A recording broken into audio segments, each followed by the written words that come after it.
নমস্কার। আশা করি সবাই ভালো আছেন, আপনারা সুস্থ আছেন, সবল আছেন, সবাই সবার পাশে আছেন।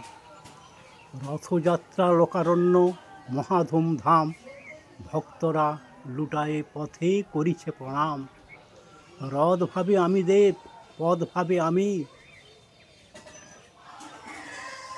আর মূর্তি ভাবে আমি দেব, হাসে অন্তর্যামী। ব্যাপারটা কি হলো?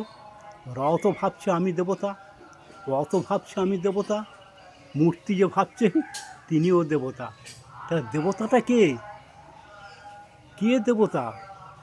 ভক্তরা লুটায়ে পথে করিছে প্রণাম। কিন্তু আসল সত্যটা কি জানেন? আসল সত্যটা হলো এই যে আমরা তিনটি ওই যে রজ্জু দড়ি ধরে টানছে না, রথের দড়ি ধরে টানছে যে পুণ্য লাভ হয়, ওই দড়ি দিয়ে আমরা বন্ধন আছি। কিসে বন্ধন? না, সত্য রজ তম, এই তিনটে গুণ। এই তিনটে গুণের দ্বারা আমরা জন্ম থেকে মৃত্যু পর্যন্ত আবদ্ধ। এই তিন বেড়িতে আমরা বন্ধন হয়ে আছি। তাই ওই যে সুভদ্রা, জগন্নাথ আর বলরাম, এই তিনটে দেব, সত্য রজ তম, এই তিনটে গুণ, এই তিনটে গুণকে আমরা টেনে নিয়ে চলেছি সারা জীবন ধরে, সেই মৃত্যু অবধি। এই যে তত্ত্বটা, এই তত্ত্বটা খুব সূক্ষ্ম তত্ত্ব। এটাকে বোঝাবার জন্য এই উপমাটা দেওয়া হয়েছে। রথ ভাবছে আমি দেব, পদ ভাবছি আমি, আর মূর্তি ভাবছি আমি দেব, আর হাসে অন্তর্যামী। আসল সত্যটা কি? না, ওই যে সত্য রজতম, এই তিনটে গুণ, এই তিনটে গুণের বেড়া জালে আমরা আবদ্ধ হয়ে পড়েছি।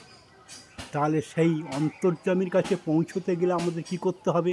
এই বেড়াকে বন্ধনমুক্ত হতে হবে। কী বেড়া? না, সত্য রজতম তিনের যে বেড়া, এই যে ওই রজ্জু দ্বারা আমরা আবদ্ধ হয়ে আছি, ওই রজ্জু ছেদন করতে হবে। তবেই আমরা আত্মায় পৌঁছতে পারবো।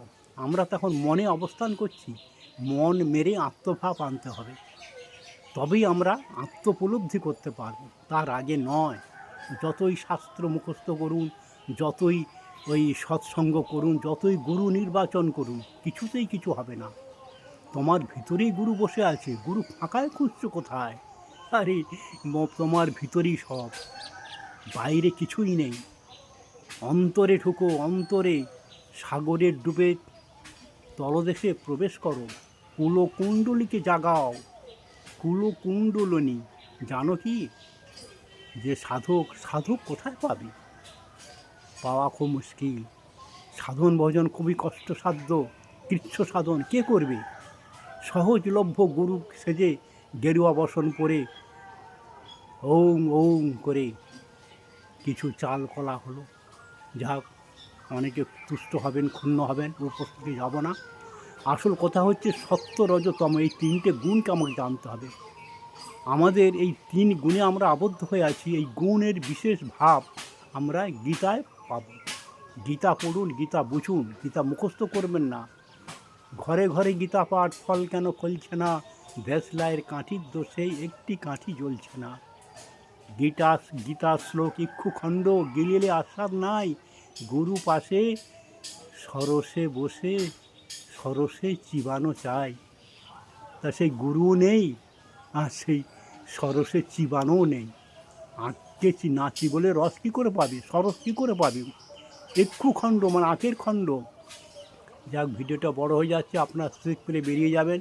এসব কথা আপনারা গুরুত্ব দেবেন না জানি, এসব তত্ত্ব কথা আপনারা শুনবেন না, ভালোও লাগবেন না। যাই হোক, শেষ করলাম। ভালো থাকবেন, নমস্কার। একটু নির্জনে কথাগুলো ভাববেন, ভাবার চেষ্টা করবেন, একেবারে ফেলে দেবেন না।